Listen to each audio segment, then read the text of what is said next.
Hello guys, स्वागत है हमारे यूट्यूब चैनल ऑनलाइन अप्लाई में। बहुत से छात्र छात्राओं ने कमेंट कर रहे थे कि ई कल्याण स्कॉलरशिप का जो फॉर्म है वो हमारा रिजेक्ट और पेंडिंग कर दिया गया है। तो क्या कारण होता है कि जो आपका ई कल्याण स्कॉलरशिप का जो फॉर्म को रिजेक्ट कर दिया जाता है या पेंडिंग किया जाता है, किस कारण से किया जाता है, सारे डाउट को मैं इस वीडियो में आपको क्लियर करने वाला हूँ। तो चलिए दोस्तों, हम इस वीडियो को शुरू करते हैं। दोस्तों, अगर इस चैनल पर आप नए हैं तो कृपया हमारे इस चैनल को सब्सक्राइब करेंगे, बेल आइकन कॉल पर प्रेस कर देंगे ताकि आने वाले नोटिफिकेशन सबसे पहले आप तक पहुंच सके। तो सबसे पहले दोस्तों, मैं एक बात आपको बता देना चाहता हूं कि रिजेक्ट और पेंडिंग होने का यह भी कारण होता है, जैसे कि आधार कार्ड और मार्कशीट जो होता है अगर मैच नहीं कर रहा है, उसमें कुछ मिसमैच होता है, जैसे कि आपका नेम हो गया, डेट ऑफ बर्थ हो गया, फादर्स नेम हो गया, जेंडर, ये सारा चीज़ अगर आपका मैच नहीं करता है तो इसके कारण से भी उसे रिजेक्ट कर दिया जाता है। कभी कभी ऐसा भी होता है कि जो आपका फॉर्म है उसे एक दो स्टेप उसे आगे बढ़ा दिया जाता है, जैसे में कि कॉलेज अप्रूव हो जाता है, डीएनओ ऑफिसर अप्रूव हो जाता है, तो उसे आगे चल करके पेंडिंग या रिजेक्ट कर दिया जाता है। दोस्तों, आपको डॉक्यूमेंट को पहले चेक कर लेना है कि आपका आधार और मार्कशीट में अगर किसी भी प्रकार का गलती अगर आपको लगता है, मिसमैच अगर आपको दिख रहा है, तो उसे जाकर के आप आधार कार्ड को सुधरवा लेंगे, क्योंकि इसके कारण से भी बहुत से छात्र छात्राओं का जो है ई कल्याण स्कॉलरशिप को जो है पेंडिंग कर दिया जाता है और उनको पैसा नहीं मिल पाता है। और दोस्तों, एक बात और भी आपको ध्यान देना होगा कि जब भी आप ई कल्याण स्कॉलरशिप का फॉर्म को ऑनलाइन करवाते हैं, तो जब भी साइबर कैफ में जाते हैं तो आप अच्छे वाले साइबर कैफ में जाएंगे, जो कि बहुत अच्छा उसको जानकारी हो, उसी से आप फॉर्म भरवाएंगे। नहीं तो खुद से अगर कर रहे हैं तो आप ध्यान दे करके ही फॉर्म भरें, क्योंकि बहुत लोग ऐसे भी हैं जो कि पिछले साल का मार्कशीट जो देना होता है वो लोग गलत अपलोड कर देते हैं। इसके कारण से भी उनका जो है स्कॉलरशिप का जो फॉर्म है उसे रिजेक्ट और पेंडिंग कर दिया जाता है। तो इस तरह का बातों को आपको ध्यान देना होगा।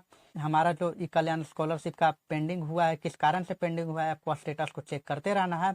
जो भी आपको रीजन होगा उसे आप क्लियर यहाँ से कर सकते हैं। तो स्टेटस में जाकर के आप चेक करेंगे, आपको वहाँ पर मिल जाएगा कि किस कारण से जो आपका ई कल्याण स्कॉलरशिप का फॉर्म है उसे रिजेक्ट किया गया है। जब भी आप फॉर्म भरे तो आधार कार्ड और मार्कशीट को आप मैच कर ले। अगर आपका गलती लगता है तो उससे जाकर के आप सुधार करवा सकते हैं।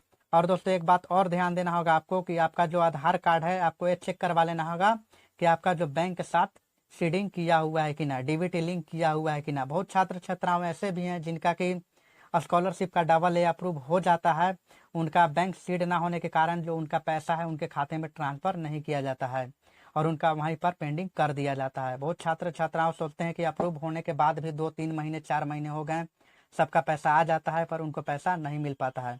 तो दोस्तों, इस तरह की बातों को आपको ध्यान रखना होगा। जाकर के आप अपना बैंक सीड को आप चेक करवा सकते हैं। अगर सीडिंग होगा तो आप देख लेंगे कि किस बैंक में आपका आधार सीडिंग है, जाकर के आप चेक भी कर सकते हैं। नहीं तो अगर आपका सीडिंग नहीं होगा तो आप जाकर के बैंक से कॉन्टेक्ट करके इसे सीड करवा सकते हैं। यही सब छोटी छोटी बातें हैं जिसके कारण से ही कल्याण स्कॉलरशिप का जो फॉर्म है उसे पेंडिंग कर दिया जाता है। और यह भी कारण हो सकता है कि आपका जो रेसिडेंटियल हो गया, कास्ट हो गया, इनकम हो गया, इसे आप देखेंगे इसमें भी थोड़ा कुछ मिसमैच आता है, जैसे नेम में हो गया, डेट ऑफ बर्थ में हो गया। ये सब छोटी छोटी मिस्टेक होते हैं जिसके कारण से ई कल्याण स्कॉलरशिप का जो पैसे है उसे पेंडिंग कर दिया जाता है या फॉर्म को रिजेक्ट कर दिया जाता है। तो दोस्तों, इस तरह की बातों को आपको ध्यान रखना होगा और फॉर्म भरते समय देख लेना होगा कि आपका इनकम का जो डेट है वो वैलिड है तभी अपलोड करें। अगर वैलिड नहीं होगा तो उसे अपलोड न करें, नहीं तो आपका ई कल्याण स्कॉलरशिप का जो पैसे है उसे पेंडिंग किया जा सकता है या तो आपका जो फॉर्म है उसे रिजेक्ट किया जा सकता है। तो दोस्तों, अपना स्टेटस को आप हमेशा चेक करते रहें कि आपका कहीं पेंडिंग या रिजेक्ट तो नहीं ना हुआ। अगर आपका रिजेक्ट हुआ है तो दोस्तों कमेंट करेंगे, रीजन आप लिख करके कमेंट करेंगे, आपको मैं बता दूंगा कि उसे किस तरह से सही करना है। तो दोस्तों, आज के लिए इतना ही। अब मिलते हैं अगले नेक्स्ट वीडियो में।